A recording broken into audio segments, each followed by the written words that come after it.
All right, today we're jumping into a story called The Quiet Checklist, and it poses this really interesting question. What if the best way to make a huge, life-changing decision wasn't to rush, but to be quiet? So let's just start with that central question, right? When you're making a big decision, are you supposed to be fast or are you supposed to be safe? I mean, everything around us is screaming, go, go, go, don't miss out. But what happens when every part of you just wants to hit the brakes? That tension is really at the heart of our story today.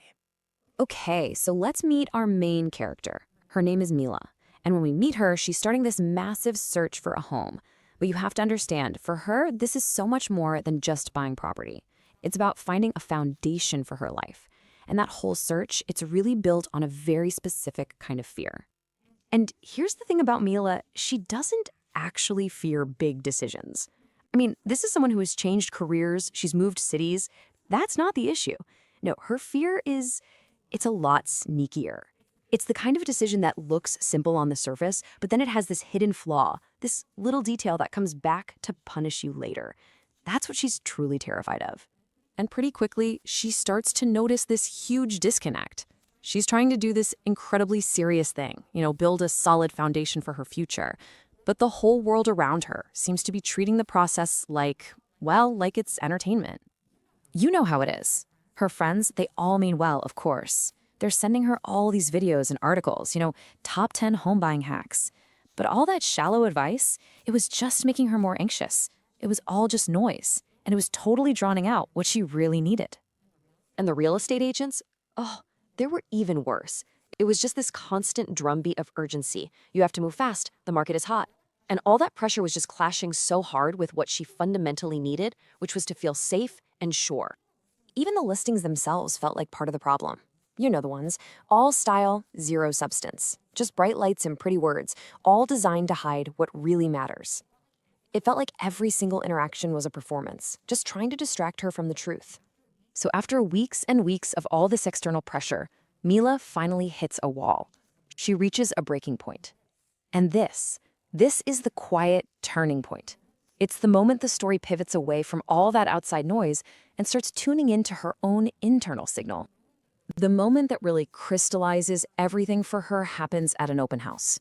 It's this one single sensory detail that just cuts through all the noise, the artificial smell of freshly baked cookies. You know the trick, trying and failing to cover up the very real, very undeniable scent of damp. And it was a perfect metaphor for everything she was facing. That night, something her grandmother once told her just pops into her head. If the thing is meant for you, it won't require you to abandon yourself to get it. And wow, did that hit home. She realized this entire process was basically asking her to abandon her gut feelings, to ignore her own instincts, all in the name of winning the prize. So what does she do? She goes home, opens up her notebook, and basically rewrites her entire set of goals. Look at this. She literally makes two columns. On one side, things that look good, the bright lights, the pretty words. But on the other side, things that will still feel good in February. And that is the game changer. It's not about the shiny object anymore. It's about warmth, predictability, honest answers. She stopped chasing a pretty picture and started searching for a real feeling of lasting safety. Okay, so now she's armed with this incredible new clarity. And she starts a totally different kind of search. She's not just looking for a different house anymore, she's looking for a whole new way of finding one. So she gets on her computer, and she stops searching for things like hot market or best deals. Instead, she types this one simple phrase into the search bar: no pressure home buying process. Just think about that for a second. In an industry that thrives on pressure, that's actually a pretty radical thing to search for. And what do you know? She finds something, a website with this one simple sentence on it. We do not need you to be urgent to help you be safe. And it speaks directly to her deepest fear. It validates everything she's been feeling, that need to slow down. It's the complete opposite of what every other agent told her. For once, safety is the priority, not speed. So she makes the call, and she's totally bracing herself for the same old high-pressure sales pitch. But it doesn't come. Instead of pressure, they just give her space. They listen, and then they ask her a question that changes absolutely everything. And here it is. What would make you feel proud of the way you chose? Just let that sink in. That question completely reframes the entire goal. Suddenly, it's not about winning a bidding war or getting a deal. It's about her process. It's about acting with integrity, choosing in a way that she could feel proud of, no matter what the outcome might be. This whole new mindset then leads her to a really practical tool. After that amazing conversation, they send her this document. It's called the Quiet Checklist. So let's break down what this thing is all about. It's not some long list of demands, it's just one page, no fluff. It's a guide to clarity. It has questions to ask, things you should actually go and verify.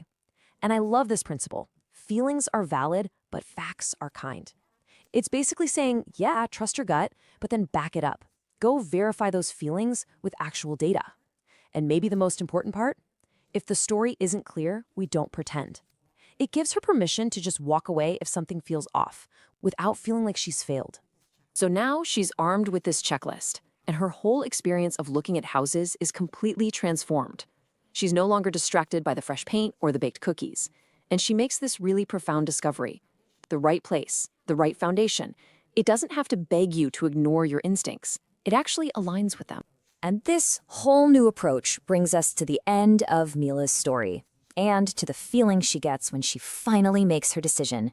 The old way of deciding felt like taking this massive, terrifying leap of faith into the dark. But this new way, this quiet, deliberate process, it totally transformed that feeling. It didn't feel like a leaping. No, it felt like stepping onto a bridge she could actually see.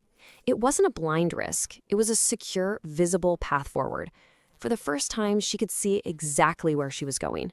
And so, as she's standing in her new home, it all clicks. She has this one last realization. Yeah, the house was wonderful, but it wasn't the biggest gift she'd received. The real gift, the biggest gift, had been the experience of choosing without being pushed. It was the freedom to make this huge foundational decision on her own terms, with a sense of calm and confidence, instead of being rushed into it by someone else's agenda. And really, that leaves all of us with a pretty big question to think about, right? For whatever your next big thing is, a house, a job, a relationship, what would it feel like to choose with that same kind of calm certainty? What would change if we decided to build a bridge we can see instead of just taking a leap in the dark?